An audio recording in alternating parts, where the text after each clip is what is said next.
አስደንጋጭ ሰበር ዜና ተሰምቷል። ዛሬ ሌሊት 9 ሰዓት ላይ አሜሪካ ኢራን ላይ ታይቶ የማይታወቅ ከባድ ጥቃት እንደምትፈጽም ዝታለች። ትራምፕ ዛሬ ምሽት በሰጡት መግለጫ ኢራን ስምምነት እንድትፈጽምና የሆርሙዝ ሰርጥን እንድትከፍት የተሰጣ ቀነ ገደብ ዛሬ ማክሰኞ ሌሊት 9 ሰዓት ላይ እንደሚያበቃ አስታውቀዋል። እናም ኢራን በቀራት ጥቂት ሰዓታት ካልተስማማች ጥቃቱ ዛሬ ሌሊት 9 ሰዓት ላይ እንደሚጀምርና ከዚህ ቀደም ታይቶ የማይታወቅ ከባድ ጥቃት መሆኑን የዛቱት ትራምፕ ከጥቃቱ በኋላ ኢራን የኃይል ማመንጫም ሆነም ድልድይ እንደማይኖራትና ወደ ድንጋይ ዘመን እንደምትመለስ ገልጸዋል። ኢራንም አሜሪካን ሞክሪውና እንተያያለን ብላ ሁኔታውን መላው ዓለም በከፍተኛ ስጋት እየተከታተለው ይገኛል። እኔም አዳዲስ መረጃዎችን እየተከታተልኩ የማድረሳቸው ይሆናል። የፕላስ ምልክቷን በመንካት ወቅታዊ መረጃዎችን ይከታተሉ። ዶናልድ ትራምፕ ምን አስበው ይሆን? ዶናልድ ትራምፕ በትሩዝ ሶሻል ገጻቸው ላይ እንዳሰፈሩት ጽሁፍ ከሆነ ከዚህ በኋላ ዩናይትድ ስቴትስ ከኢራን ጋር ተባብራ ትሰራለች። ከዚህ በኋላ ኢራን ዩራኒየም ማበልጸግ ብሎ ነገር የለም ሲሉ ነው እየተናገሩ የሚገኙት። ዶናልድ ትራምፕ ከሲስፋየሩ ስምምነት በኋላ እንግዲህ የተለያዩ መገለጫዎች እንዲሁም በተጨማሪ ጽሁፎችን እያሰፈሩ ሲሆን እንደተናገሩት ከሆነ በኢራን ላይ አሁን የሚገኘው አስተዳደር ጥሩ ነው፣ እንዲሁም ደግሞ ከሱ ጋር እየተግባባ ነው የሚገኘው የሚሉ መረጃዎችንም ጭምር እያጋሩ መሆኑ ነው እየተነገረ የሚገኘው። በትሩዝ ሶሻል ገጻቸው ላይ እንዳሰፈሩት ጽሁፍ ከሆነ ኢራን ከዚህ በኋላ ዩራኒየም አታበለጽግም፣ እንዲሁም ደግሞ ቢቱ ቦምበር የተባሉትን ከመሬት በታች ያሉትን ማለት ነው ቆፍረን አውጥተን እናስወግዳቸዋለን ከዚህ በኋላ ዩራኒየም ብሎ ነገር የለም በማለት ነው እየተናገሩ የሚገኙት። ይህ ነገር እንግዲህ ኢራንን በተደጋጋሚ ጦርነት ውስጥ እየገባችበት የሚገኘው ሀሳብ ዩራኒየም ማበልጸግ ማቆም ወይም ደግሞ የኒውክሌር ፋሲሊቲዎቿን ሙሉ ለሙሉ ማስወገድ የሚለው ሀሳብን ባለመቀበሏ ምክንያት እንደሆነ የሚታወቅ ነገር ነው። ዶናልድ ትራምፕ ግን አሁንም ይህንን ነገር እየተናገሩት ይገኛሉ። በኢራኖች በኩል ይህኛውን ሀሳብ ማለትም ደግሞ ዩራኒየም ማበልጸግ ወይም ደግሞ የኒውክሌር ሀሳብ የሚለው ነገር እንዳልቀረ በተደጋጋሚ እየተናገሩ ቢሆንም ዶናልድ ትራምፕ ግን አሁን አፍራሽ የሆኑ ሀሳቦችን እየተናገሩ ይገኛሉ። በዚህ ጉዳይ ላይ አዲስ መረጃዎችን የማገኝ ከሆነ በፍጥነት ይዤላችሁ መጣሪ ፕላስ ምልክቱን ታዲያ መጫናችሁን አትርሱ። መልካም ቀን ይሁንላችሁ። አናዘር ሰበር ዜና የሰላም ስምምነት ተደረገና ዓለም ሰላም አገኘ ሲባል የባሰ ነገራቶች ደግሞ ወደ ሌላ አቅጣጫ እየተንቀሳቀሱ ነው ያሉት። ኢራን እስራኤልን ልመታ ጫፍ ደርሻለሁ ብላ ከደቂቃዎች በፊት አሳውቃለች። ለዚህም እንደ ምክንያት ያስቀመጠችው የሲስፋየሩን ዲል ጥሳለች እስራኤል በሚል ነው፣ ወይም የተኩስ አቁም ስምምነቱን ጥሳለች በሚል ነው። በኢራን በኩል በአሜሪካን በኩል እንዲሁም በአደራዳሪዋ ፓኪስታንም በኩል እየተነገረ የነበረው ይህ የተኩስ አቁም ስምምነት ሊባኖስንም እንደሚያካትት ነበረ።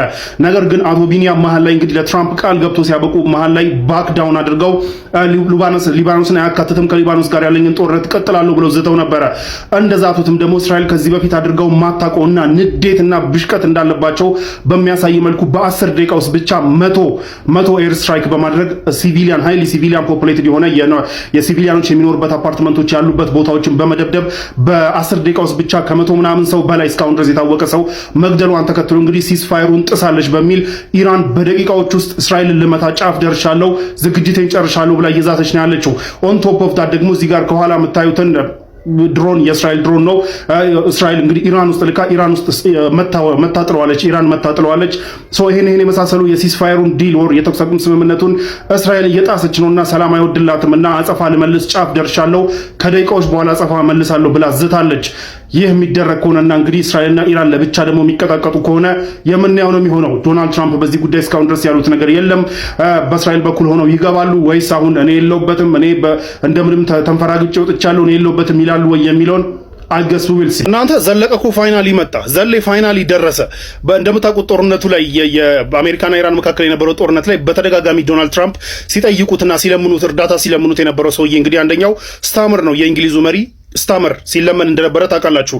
ዶናልድ ትራምፕ አረ የጦር መርከብ ላክልን፣ አረ እንደዚህ አድርግልን ብሎ ቢለምኑት እምቢ ሲል፣ ከዛ ደግሞ ሲያስፈራሩትም እምቢ ሲል፣ መጨረሻ ላይ ደግሞ ማስፈራራቱ ምኑም አልሆን ብሏቸው ዶናልድ ትራምፕ ኢራን ሁርሙዝን ዘግታ ዓለምን ስታስጨንቅና የመጨረሻ ስታስጨንቅ ወደ ልመናም ገብተው ዘለቀ ድረስ ብለው ተጣርተው ነበረ ዶናልድ ትራምፕ። ነገር ግን ዘለቀ እኔ ለናቴ አንድ ነኝ አይመቸኝም አልመጣም፣ ለናቴ አንድ ነኝ ፈሪ ለናቱ አልመጣም፣ ከኢራን ጋርም አልዋጋም፣ የጦር መርከቤንም አልልክም፣ እንደዚህ አይነት ጦርነት ውስጥም አልገባም ብሎ እምቢ ብሎ እንደነበረ ታውቃላችሁ።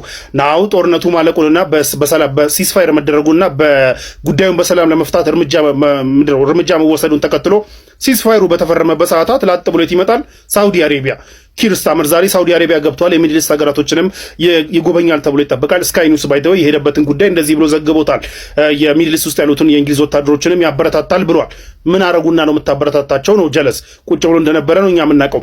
ለማንኛውም ግን ኪር ስታመር በጦርነቱ ላይ ያለ አቋም ጸዴ አቋም እንደ ቶኒ ብሌር ዶናልድ ትራምፕን ተከትለ ወደ ግፍ ጦርነት ውስጥ አለመግባት ጸዴ ሰው ነው ግን ምንድነው የምታበረታታቸው የሚለውን የኔ ግራ ስለገባኝ ነው ብራዘር። በሌላ በኩል ግን ሳውዲ አረቢያ ውስጥ ዛሬ ጥቃት ተፈጽሟል። የኢራን ሚሳኤሎች እንግዲህ ሳውዲ የገነባቸውንና ኢስት ዌስት የሚባለው ፓይፕላይን አለ እንደምታውቁት ከሁርሙዝን አቮይድ ለማድረግ እንግዲህ ከምዕራብ በኩል ከምስራቅ በኩል ወደ ምዕራብ ወደ ቀይ ባህር የገነባቸው የነዳጅ ፓይፕላይን አለ። የነዳጅ የቱቦ መስመር አለ።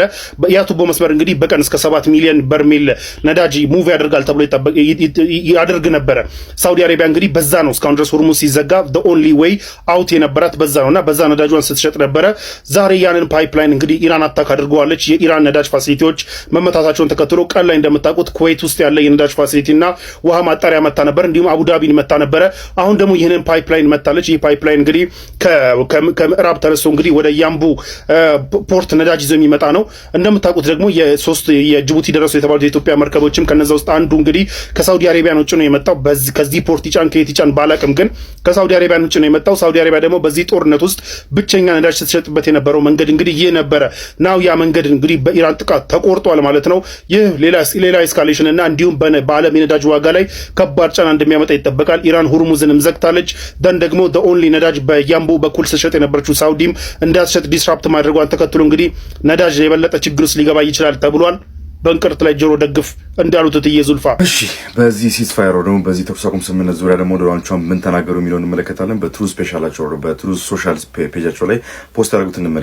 ኤርክራፍት and military personnel with additional ammunition, weaponry and anything else that is appropriate and necessary for the lethal prosecution and destruction of already substantially degraded enemy will remain in place. So this means እስካሁን ድረስ ያሉት any kind of ኤርክራፍቶች በሏቸው መርከብ በሏቸው ሚሊተሪ ፐርሰኔሎች እዛው ይሆናሉ። የትም ንቅንቅ አይሉም። ኢራን ለማጥፋት ወር ደግሞ ኢንዱስትሪ ለማድረግ የምንጠቀምባቸው እንትኖች መሳሪያዎችና ነገሮች እዛ ይሆናሉ። የትም አይሄዱም በማለት ነው የተናገሩት። until such time as real agreement is reached and fully complied with or ደግሞ ሙሉ በሙሉ ኮምፕላይ የሚያደርጉት ሙሉ በሙሉ የሚቀበሉትና ሙሉ በሙሉ የሚተገብሩት አግሪመንት እስክናገኝና እስክንፈራረም ድረስ እነዚህ ነገሮች እዛ ይቀመጣሉ እንደማስተማመኛ ይሆናሉ በማለት ማለት ነው። እዚህ ጋር ያስቀመጡት ነጥብ እንደምትመለከቱት no nuclear weapons and the Strait of Hormuz will be open and safe ይሄ ነገር መረጋገጥ አለበት የሚለው ነገር ካስታወሳችሁ እንግዲህ ጦርነቱ ሲጀምር የተጀመረበት የመጀመሪያው ዓላማ ምንድነው? ሪጂም ቼንጅ ወይ ደግሞ የአገዛዝ ለውጥና የአገዛዝ መለወጥ የሚባለው ነገር ላይ ነው እንግዲህ መጀመሪያ ፎከስ አድርገው የአሜሪካ ወታደሮች ሆነ የእንትኖች የዘመቱት እስራኤሎች ማለት ነው አክቹሊ አውቀዋል ሬጂም ቼንጅ ሊያመጡ እንደማይችሉ ኢራን ላይ ምንም አይነት ሬጂም ቼንጅ ወይ ደግሞ የአገዛዝ ለውጥ ሊያመጡ እንደማይችሉ አውቀዋል። ስለዚህ አሁን ፕላናቸው ወደ ታዞሩት ክፍት የነበረው ደግሞ መጀመሪያ ከጦርነቱ በፊት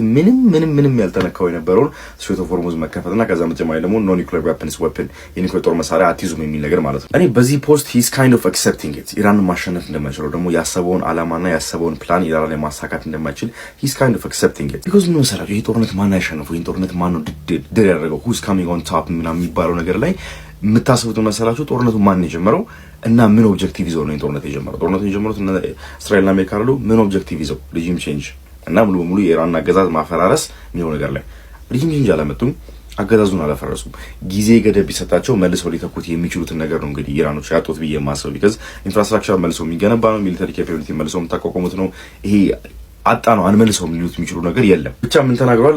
our great military is loading up and resting እያረፈ ረፍት እያደረገና loading up ደግሞ ሌላ ተጨማሪ ትጥቆችን እየታጠቀ ነው የሚገኘው። like we will wait እንጠብቃለን። ይሄ ነገር ማይሳካ ከሆነ we will unleash hell or ደግሞ ድጋሚ እንዘምትባቸዋለን የሚል ንግግር ነው እንግዲህ ያስቀመጡት። መጨረሻም አሜሪካ is back በማለት እንግዲህ በኤክስክላሜሽን ማርክ ነው ይሄን ንግግራቸውን ደግሞ መልእክታቸውን ይዘጉት። you think እናንተ እንደምታስቡት በዚህ ጉዳይ ላይ ምንድነው የእናንተ ሐሳብ? ሰበር የተኩስ አቁም ስምምነቱ ከተደረገ ከ11 ሰዓት በኋላ የኢራን ባላስቲክ ሚሳይሎችና ድሮኖች አቡዳቢ ላይና ኩዌት ላይ ጉዳት እያደረሱ እንደሆነ እየተነገረ ነው ያለው። ሁለቱም የኤር ዲፌንስ ሲስተማችን ኢንተርሰፕት ለማድረግ እየሞከረ ነው ያሉ ቢሆንም በኩዌት በኩል እንግዲህ 28 የሚሆኑ የድሮን ስዋርም ድሮን ባንድ እንግዲህ 28 ድሮኖች መጥተው የተወሰኑትን ኢንተርሰፕት ማድረግ ብንችልም ግን የተወሰኑት አልፈው በጣም ከባድ የሆነ ጉዳት አድርሰውብናል ብለዋል። ኤክስቴንሲቭ ጉዳት አድርሰውብናል ብለዋል። በኦይል ፋሲሊቲዎች እንዲሁም በውሃ ማጣሪያ ፋሲሊቲዎች ላይ ነው ይህ ከባድ ጉዳት ደረሰ የተባለው። እንደምታውቁት ውሃ ማጣሪያ ፋሲሊቲ ላይ በጣም ዲፔንደንት ናቸው የሚድል ኢስት ሀገራት። ደን ደግሞ ኢኮኖሚያቸው ደግሞ በኦይል ነው ሰፖርት የተደረገው። ሶ ኩዌት እንግዲህ በጣም ኢምፖርታንት የምትላቸው ቶፕ 2 የሆኑ ፋሲሊቲዎቿን ነው ያጠቃቸው። እንግዲህ የኦይል ፋሲሊቲ እና የውሃ ማጣሪያ ፋሲሊቲ ከባድ ጉዳት ደርሶበታል ብላለች ኩዌት። ኢማራት ውስጥም እንግዲህ የኢራን ድሮኖች መጥተው እንግዲህ ጉዳት ለማድረስ ጉዳት ያድርሱ ያጣራሁት ነገር ባይኖርም ግን ወደ ኢማራት መጥተው የኢማራት ኤር ዲፌንስ ሲስተሞች እንግዲህ ኢንተርሰፕት ለማድረግ እየሞከሩ እንደሆነ እየተነገረን ያለው። ይህ ሀፕን ያደረገው እንግዲህ ሲስፋየሩ ከተደረገ ከ11 ሰዓት በኋላ ነው። ኢራን እንግዲህ ሜይቢ ኢራንና አሜሪካ እርስ በርስ ላለመጠቃቃት አሜሪካም የኢራን ፋሲሊቲዎች ላለመምታት ኢራንም የአሜሪካን ፋሲሊቲዎች ላለመምታት ነው ሲስፋየሩ። እናንተ የላችሁበትም ከሆነ እንግዲህ አሮን ነው። ነገር ግን እንዲያት ነገራቶች ሀፕን እያደረጉ ነው ያሉት። በሌላ በኩል በተደጋጋሚ አሜሪካ ኢራን ላይ ጥቃቷን እንድትቀጥል ስትወተውት ነበር የተባለች ስትባል የነበረችው ሳውዲ አረቢያ እንግዲህ ኦፊሻል መግለጫዋን አውጥታ ይህንን ሲስፋየር መቀበሏን አሳውቃለች። ሲስፋየሩን ዌልካም እንዳለችና እንዲሁም ደግሞ ይህ ሲስፋየር በቀጣይ የሚደረጉ ኔጎሽዬሽኖች ወር ድርድሮች ላይ አሪፍ ተጽዕኖ የሚኖረውና ፋይናል የሆነ ፐርማነንት የሆነ ቋሚ የሆነ መፍትሄ ያመጣል፣ ጦርነቱ ይቆማል የሚል ተስፋ አለን ብላለች ሳውዲ አረቢያ።